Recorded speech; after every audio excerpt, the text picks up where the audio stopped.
I, 28F, have always felt like the black sheep in my family, especially when compared to my younger sister Elaine, 26F. Our parents, particularly our mom, have shown clear favoritism towards Elaine for as long as I can remember. I've never been able to figure out exactly why Elaine is the favorite, but it's been obvious since we were kids. When I was born, my parents were struggling financially and emotionally. They decided to let my aunt and uncle raise me for the first 6 years of my life. According to my aunt, my mom was dealing with severe postpartum depression, which made it difficult for her to care for me. My aunt and uncle didn't hesitate to take me in, understanding the severity of the situation. As a baby, I had no idea that my aunt and uncle weren't my real parents. I grew up in their loving household, feeling secure and happy. However, things began to change when I started school. My parents would visit occasionally, explaining that they were my real parents and that my stay with my aunt and uncle was only temporary. These visits were always confusing for me. I was excited to see my parents, but I also felt a sense of abandonment. I would watch them spend a few hours with me, playing and talking, but then they would leave, taking Elaine with them. This pattern continued, and it became clear that Elaine was always their priority. While my aunt and uncle provided me with all the love and care they could, the brief visits from my parents left me feeling unwanted. Finally, when I turned 6, my parents brought me back home. At first, I was excited to be reunited with my family, but the excitement quickly faded. I realized how different life was compared to living with my aunt and uncle. One of the first changes I had to adapt to was sharing a room with Elaine. She had always had her own room, and there was a spare bedroom that my parents could have given me. Instead, they insisted that Elaine and I share a room so that we could bond as sisters. Elaine hated this new arrangement and made her feelings clear. If I played too loudly or read books that my aunt and uncle had bought for me, Elaine would mock me, calling me names. Whenever I tried to decorate my side of the room, Elaine would scoff and call me childish. If I brought home a good grade from school and excitedly showed it to my parents, Elaine would roll her eyes and sarcastically call me the teacher's pet. When I practiced playing the guitar my aunt and uncle had gifted me, Elaine would tell me I sounded awful and should give up. Even small things like how I organized my toys or the way I talked about my day became reasons for Elaine to ridicule me. With time, I realized that the things I enjoyed doing became points of contention. The warmth and acceptance I had felt at my aunt and uncle's home was replaced with a constant sense of tension and conflict. Elaine had a problem with everything I did, and it made me self-conscious. Imagine your younger sister, someone you wanted to bond with, making fun of you for every small thing. It made me start doubting myself. I was too young to understand that what Elaine was doing was bullying. I thought maybe I was the problem and just wanted to fit in with my family. I stopped reading my books at home and would only read them at school. I stopped playing my guitar altogether. I did all of this hoping that maybe Elaine would accept me if I changed. Unfortunately, no matter how much I tried to adapt and fit in, Elaine's attitude towards me didn't improve. The more I tried to please her, the more I felt like I was losing parts of myself. Even when I stopped doing all the things that annoyed Elaine, she would find new ways to mock me. I remember in my early teens, I developed acne due to hormonal changes. Elaine would constantly tell me how ugly I looked and that my face was disgusting. Hearing this was so hurtful that I would cry and go to our parents. Instead of supporting me and telling Elaine off, my mom would tell me to stop crying and toughen up. Dad wasn't much help either, he would try to stay out of it. Mom would tell me how I needed to stand up to my sister instead of coming to her. As a result of Elaine's bullying and my parents' inability to make me feel safe and loved, I felt confused and isolated. I longed for the nurturing environment I had with my aunt and uncle, where I had always felt valued and understood. My aunt and uncle did come to visit whenever they could, and when they did, they would try to gently talk to Elaine and tell her not to trouble me, but she never paid them any attention. As I grew older, I slowly became a very angry teenager. I remember that even though Elaine was younger than me, she was more popular at school, and she didn't like that I was starting to make friends. She would try to sabotage my friendships by spreading rumors about me. This time, instead of asking my parents for help, I started standing up for myself. I would confront her about the rumors and tell my friends the truth. Elaine would complain to our parents, and I would sometimes get scolded, but I still felt a mix of satisfaction and guilt for retaliating. The last straw that proved to me exactly how much my parents favored Elaine over me was during my high school graduation. I had worked hard throughout high school and was graduating with honors. I wanted my parents' support and presence at the ceremony, hoping for their pride and encouragement. However, just days before the ceremony, my mother informed me that Elaine had a dance recital scheduled on the same day. Despite my graduation and her recital being hours apart, Elaine wanted my parents to attend her full dress rehearsal, and according to my mother, she needed them more. My mother assured me that my dad would be there to support me. Though disappointed, I resigned myself to the idea that at least one parent would be there for me. On the day of the ceremony, I was shocked when even my dad didn't show up. Apparently, my mom had called him urgently, saying Elaine was having a panic attack before her rehearsal and needed him there to calm her down. Dad chose to rush to Elaine's side instead of coming to my graduation. When I walked up to receive my diploma, I remember seeing no familiar face in the audience cheering me on. I felt nothing but a profound sense of loneliness and abandonment. Later, when I returned home, both my parents and Elaine were absent. I called them only to learn that they were still with Elaine, celebrating her successful rehearsal. Hours passed before they returned, jubilant and celebrating Elaine's performance. They hugged her tightly and praised her accomplishments as if it were the most significant event of the year. I couldn't shake the jealousy and hurt I felt at that moment. My parents didn't even apologize to me for missing my graduation. It was a stark realization of where I stood in my parents' priorities. Despite my hard work and achievements, I was always overshadowed and unappreciated compared to Elaine. This entire thing became a turning point in my understanding of how my parents viewed us, and it shaped my perception of myself within my own family. I started to stop asking my parents for help or for them to be present. I stopped thinking that I could depend on them. Whenever I performed well in my studies or extracurricular activities, I no longer bothered telling them anything. The only people I could talk freely about my achievements with were my aunt and uncle, and they always appreciated me, even for small things. Their words meant more to me than any recognition from my parents ever could. When Elaine graduated from high school and was accepted into a prestigious university, my parents made a huge celebration out of it. They were bursting with pride, bragging about her achievements to everyone and hosting a party in her honor. I congratulated my sister because I genuinely felt happy for her, despite our difficult relationship. A year later, when I graduated from college with a degree in computer science and a job offer from a top tech company, my parents did nothing of that sort. Seeing this, my aunt and uncle wanted to celebrate my achievement by organizing a small gathering with close relatives and some of my friends. Initially intended to be a modest affair, word spread and many more family members and friends expressed their desire to join and show their support for me. However, my parents expressed disapproval, deeming this celebration as over the top. They felt that I didn't deserve such a lavish celebration, especially when they hadn't done the same for Elaine when she started college. Admittedly, the party that my aunt and uncle were throwing for me was indeed more elaborate than the one Elaine had when she graduated high school. However, I wish my parents could have let me have just one day without complaining. My mother argued that Elaine would feel really bad if she found out that our aunt and uncle were celebrating me with a party, especially considering they had only given her a gift card when she graduated. My aunt, visibly upset, reminded my mother how she and my uncle always had to step in to support and celebrate me because my parents never did. She pointed out how my parents had enthusiastically celebrated Elaine's achievements but seemed indifferent to mine. My uncle echoed her sentiments, questioning why there was a double standard in celebrating their children's successes. In response, my parents defended themselves, arguing that it was challenging to balance celebrations for two children and that their focus had naturally been on Elaine's milestones since she was the youngest. They claimed their hands were full and that they couldn't do everything for both of us equally. My mother further justified that just because they didn't celebrate me enough didn't mean that they didn't love me. Thankfully, my aunt and uncle were not convinced. My uncle argued back passionately that being parents meant being there for both children, not just one. He criticized my parents for not treating me with the same enthusiasm and support they always showed Elaine. In the end, my parents had no argument to stand on, so I did end up having a big party, just as my aunt and uncle wanted me to have. I had invited Elaine to attend, but she told me she was too busy with college preparations to attend a silly little party. For years, my parents continued to show their favoritism towards Elaine, even when we were both adults. It's also particularly evident in how they treat us and our significant others. While Elaine and her boyfriend were always warmly welcomed to our family gatherings, I felt increasingly excluded, especially after I started dating my boyfriend, Jake. When family events came around, my parents would extend invitations to Elaine and her boyfriend without fail each year. However, after I introduced Jake to them, suddenly my parents had concerns about their gatherings becoming too crowded if they invited Jake as well. It felt like a double standard. What made it worse was how my parents viewed and talked about Jake.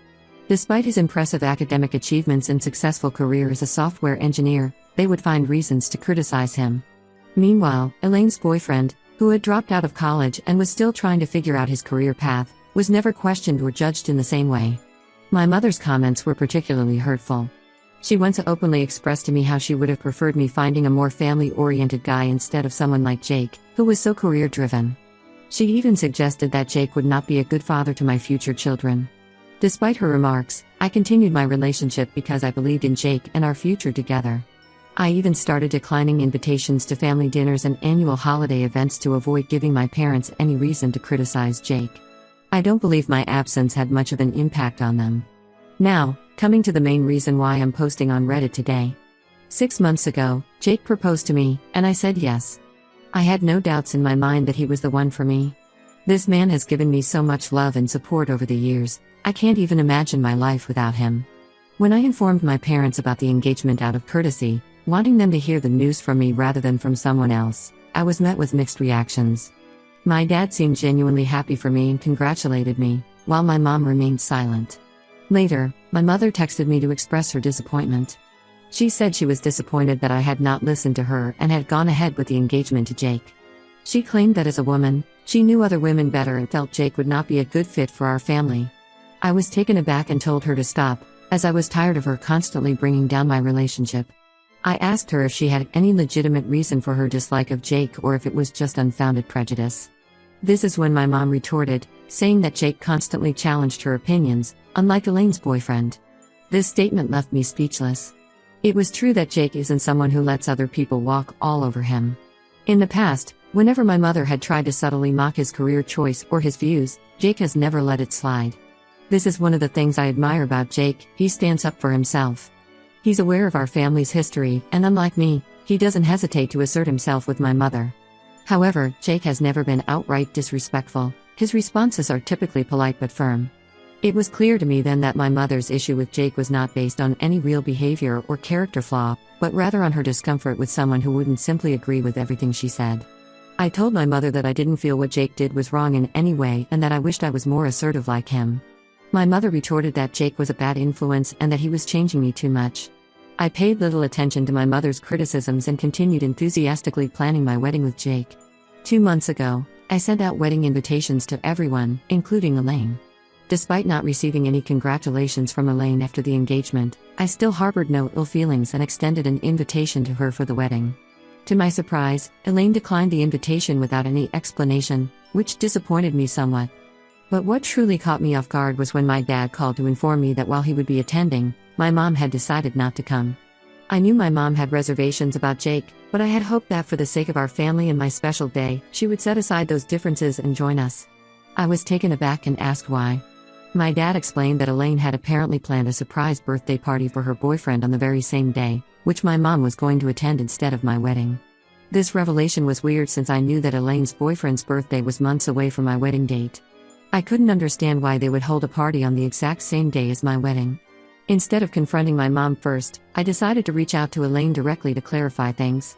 Although we didn't often speak, I wanted to handle the situation with respect and dignity. I called Elaine and asked her straightforwardly about the birthday party and if that was really the reason she wasn't planning to attend my wedding. To my surprise, Elaine confirmed that this was indeed the case. She explained that her boyfriend had always wanted a surprise party, and they had originally planned it for his actual birthday, but they didn't have enough money saved up at the time. Hence, Elaine admitted that she had gone out of her way to make it up to her boyfriend by working hard and finding a special venue for their celebration that fit within their budget. Unfortunately, the only available date for this venue happened to coincide with my wedding day. I expressed my disappointment and gently suggested that she could have chosen a different date, emphasizing just how much I would have appreciated her presence at my wedding. However, Elaine replied that her boyfriend's happiness came above everything else and made it clear that she wasn't willing to change their party date just to accommodate my wedding plans. Her words stung, and she didn't even wait for me to reply before disconnecting the call. Later, when I called my mom to discuss the situation, she resorted to the same age-old explanation she often used with me. She insisted that Elaine would feel hurt if she didn't attend her boyfriend's party and reiterated that my dad was already planning to attend my wedding, so I shouldn't be selfish and expect her to come as well. I told her, my voice almost breaking, just how painful it was for me to constantly feel like she treated me as inferior compared to my sister. I explained to her that she could do as she wished, but I was no longer going to acknowledge her as a parent after this. My mother scoffed at my words and told me that I should not be so overdramatic over my wedding. After the fallout with my mom over her refusal to attend my wedding, I chose to cut off communication with her entirely. My main focus shifted to ensuring that Jake and I had the most beautiful wedding possible and that our celebration was filled with joy and love. Despite my disappointment with my mom, I was grateful that my dad honored his promise and stood by me on my special day. When Jake and I finally tied the knot, my aunt and uncle, who had already anticipated my mom's absence despite their urging, were understandably upset and disappointed. They had even warned my mom beforehand, emphasizing the importance of her presence. The fact that she still chose not to come struck a deep chord with them. What made matters worse was when Elaine uploaded pictures from her boyfriend's surprise party, where my mother could be seen dancing and drinking as if she didn't have a care in the world. The issue wasn't what she was doing, but the way they both seemed to flaunt their disregard for my feelings about their absence from my wedding. My mom never once called me or Jake to check up on us or congratulate us throughout the whole day. Post-wedding, my aunt and uncle didn't hesitate to confront my mom about her absence from my wedding. They didn't hold back, expressing their disappointment in her behavior, and didn't mince words while telling her plainly that they were fed up with how poorly she had treated me over the years. They told her that they had given her more than enough chances to be a good mother, but she clearly only cared about Elaine. They went as far as to threaten her with consequences, including potentially removing her from their will. When Mom tried to argue back with them, saying how Elaine's boyfriend's party was important too, they informed her that they would make sure that I got every penny of their inheritance since I deserved it more than her. This was a huge thing to be said by my aunt and uncle, and completely unexpected. My mom, who had been struggling to justify her absence at my wedding until then, found herself in a tough spot after hearing this. After her confrontation with my aunt and uncle, she called me, pleading for forgiveness. Mom expressed disbelief at how missing my wedding had escalated into such a fiasco. During our brief talk, she lamented how unfair it would be if I received my aunt and uncle's inheritance instead of her. She urged me to persuade them not to proceed with any decisions related to their estate. Clearly, she was more concerned about inheriting money than fixing our strained relationship. Hence, I didn't engage in much conversation with her as I was on my honeymoon and wanted to preserve my mood. However, lately, after I came back from my honeymoon, she's been calling me almost every day, pleading for another chance to make things right between us. She suggested that Jake and I should have another wedding ceremony, this time with just close family members if possible, so she can also attend. She's expressed regret over missing my wedding and insists that I should give her an opportunity to remedy the situation. Her change of heart and persistent requests have put me in a tough spot. On one hand, I understand her desire to make amends, but on the other, it's hard to ignore the hurt caused by her absence and the deeper issues it represents. I don't want to plan another wedding just for her to attend. Also, out of nowhere, Elaine sent me a text saying how I should not have involved our aunt and uncle in our private matters and that Mom is really afraid of losing her inheritance. She said for the sake of Mom, I should stage another wedding just to restore the peace within our family. Ida, if I don't give in to the demands of my mom and Elaine to have another wedding? Update 1, it's been about 3 weeks since my last post, and a lot has happened. I want to thank everyone for their supportive comments and advice. Your words really helped me gain perspective on my situation. First, I talked to Jake about the whole situation. He was understandably upset about how my family had treated us, especially on our wedding day. He agreed that having another wedding would be unnecessary and potentially harmful to our emotional well-being. Jake believes I should stand up to my mom and tell her that she had her chance to attend our original wedding but she chose not to, so now she has to deal with the consequences of her actions.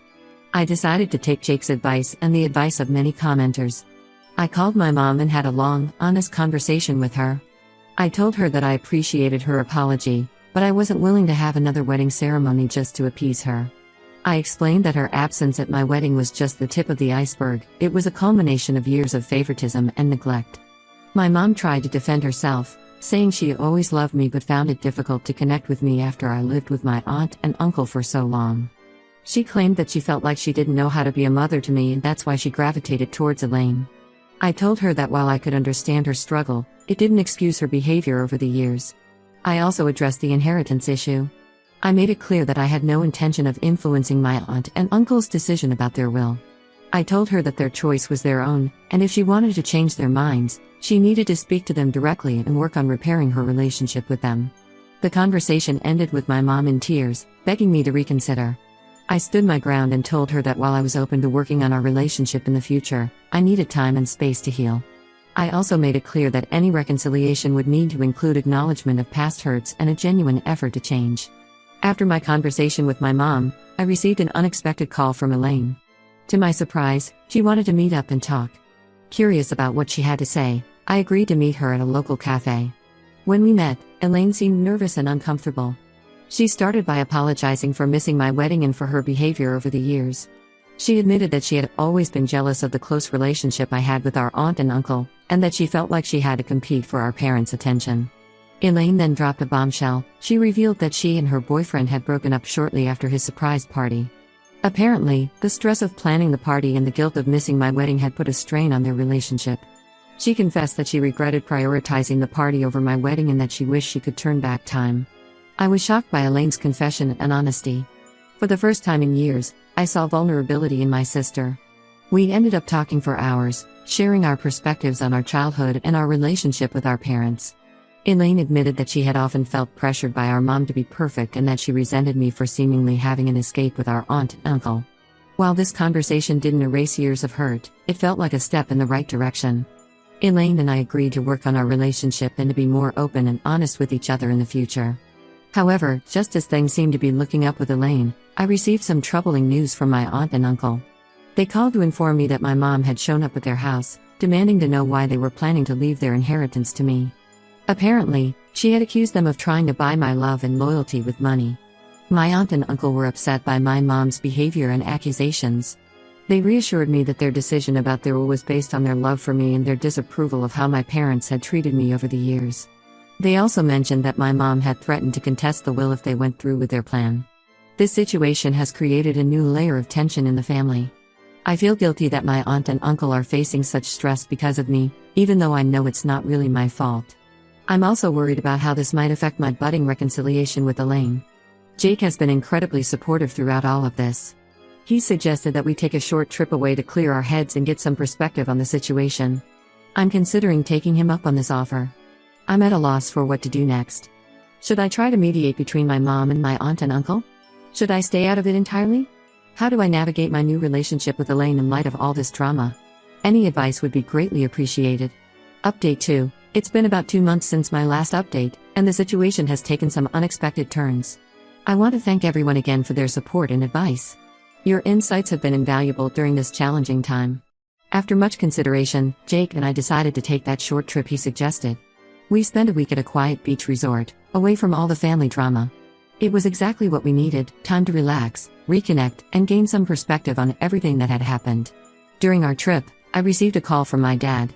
He rarely reaches out independently, so I knew something significant must have happened. Dad informed me that Mom had suffered a minor heart attack. She was stable and recovering in the hospital, but the doctors advised her to avoid stress. Despite my complicated feelings towards my mom, I felt worried and guilty. Jake and I cut our trip short and returned home immediately. When we arrived at the hospital, we found Elaine already there, looking exhausted and worried. To my surprise, my aunt and uncle were also present. They explained that despite their recent conflicts with Mom, they couldn't stay away when they heard about her health scare. Their presence seemed to have a calming effect on everyone. When I entered Mom's hospital room, I was struck by how small and vulnerable she looked. Her eyes filled with tears when she saw me, and she reached out to hold my hand. For the first time in years, I saw genuine remorse in her eyes. Mom began to speak, her voice weak but determined. She apologized for her behavior over the years, admitting that she had let her insecurities and fears drive a wedge between us. She confessed that she had always felt inadequate as a mother, especially after giving me to my aunt and uncle for those early years. Instead of working to overcome those feelings, she had channeled her energy into Elaine, creating an unhealthy dynamic in our family. What she said next shocked me. Mom revealed that she had been seeing a therapist for the past month, trying to work through her issues and understand why she had treated me the way she did. She said that her heart attack had been a wake-up call, making her realize that she needed to make things right before it was too late. Elaine, who had been listening silently, suddenly burst into tears. She apologized for her role in the family dysfunction, admitting that she had often taken advantage of Mom's favoritism instead of standing up for me. She expressed regret for missing my wedding and for not being a better sister over the years. As we talked, years of pent-up emotions came pouring out. There were tears, accusations, and painful truths shared. But for the first time, it felt like we were all truly listening to each other. In the midst of this emotional conversation, my aunt and uncle joined us. They shared their perspective on the situation, explaining why they had made the decision about their will. They emphasized that it wasn't about playing favorites, but about trying to right what they saw as years of imbalance in the family. To everyone's surprise, Mom asked my aunt and uncle to keep their original plan for the will. She said that she now understood why they had made that decision and that she no longer wanted to contest it. She acknowledged that her behavior had been driven by fear and greed rather than love and concern for me. This conversation marked a turning point in our family dynamics. While it didn't erase years of hurt and resentment overnight, it opened the door for honest communication and healing. We all agreed to attend family therapy sessions to work through our issues and learn healthier ways of relating to each other. As for Jake and me, we're cautiously optimistic about these developments. We've decided to maintain healthy boundaries with my family while giving them a chance to prove that they're serious about change. Jake has been incredibly supportive throughout this process, reminding me that it's okay to protect myself emotionally while also being open to reconciliation. I know we have a long road ahead of us, but for the first time in years, I feel hopeful about my relationship with my family. It's a strange mix of emotions, relief, anxiety, hope, and lingering hurt. But I'm committed to working through these feelings and giving my family a chance to make things right. Thank you all for your support and advice throughout this journey. Your words have given me strength and clarity during some of the most challenging moments. I'll keep you updated on how things progress. Update 3. It's been 6 months since my last update, and I wanted to share how things have evolved in my family. The family therapy sessions we agreed to attend have been challenging but incredibly beneficial. We've had moments of breakthrough and setbacks, but overall, I can see a positive change in our family dynamics. My mom has continued with her individual therapy alongside our family sessions. She's made significant progress in understanding her past behaviors and working on changing them. There have been difficult conversations where she's had to confront the pain she caused me over the years, but she's shown a genuine commitment to making amends. Elaine and I have been working on rebuilding our sisterly bond. We've started having regular sister dates where we catch up and share our lives with each other. It's been nice to discover the person my sister has become without the cloud of resentment and competition hanging over us. My dad, who had always been somewhat passive in family conflicts, has also stepped up. He's acknowledged his role in enabling the dysfunction in our family and has been actively working on being more present and supportive. As for my aunt and uncle, they've been incredibly supportive throughout this process. They've participated in some of our family therapy sessions, helping to provide context and perspective on our family history. They've also maintained their decision about their will, but it's no longer a point of contention in the family. Jake has been my rock through all of this. He's been patient and understanding, offering support when I need it and space when things get overwhelming. His presence has been a constant reminder of the healthy, loving relationship I deserve. One of the most significant developments came last month when my mom approached Jake and me with an idea. She suggested that we renew our vows on our first wedding anniversary, with a small ceremony including our immediate family and closest friends. Unlike her previous suggestion of a second wedding, this felt genuine and not driven by guilt or ulterior motives. After discussing it thoroughly, Jake and I agreed. We saw it as an opportunity to celebrate our love and the progress our family has made. The ceremony was intimate and beautiful, filled with emotion and sincerity. Seeing my mom, dad, and Elaine there, genuinely happy for us, was a moment I'll cherish forever. I won't pretend that everything is perfect now. We still have our moments of tension and old habits sometimes resurface. But the difference is that now we have the tools and the willingness to address these issues head-on. I've learned that healing family relationships is a long, ongoing process. It requires patience, forgiveness, and a commitment from all parties involved. While I'm cautiously optimistic about the future of my family relationships, I'm also proud of the boundaries I've maintained and the personal growth I've achieved through this journey. Thank you all for your support and advice throughout this challenging time. Your words have been a source of strength and clarity. While our family story is still being written, I feel hopeful about the chapters to come.